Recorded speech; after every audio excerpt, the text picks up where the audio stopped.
aking mukha para di nila malaman ang tunay na naganap na ikaw at ako ay hindi na.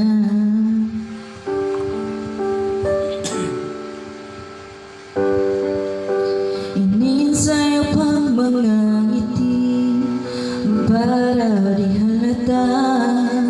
Damdamin ko'y pinipigil sa loob umiiyak dahil ikaw at ako ay hindi na. At ang hirap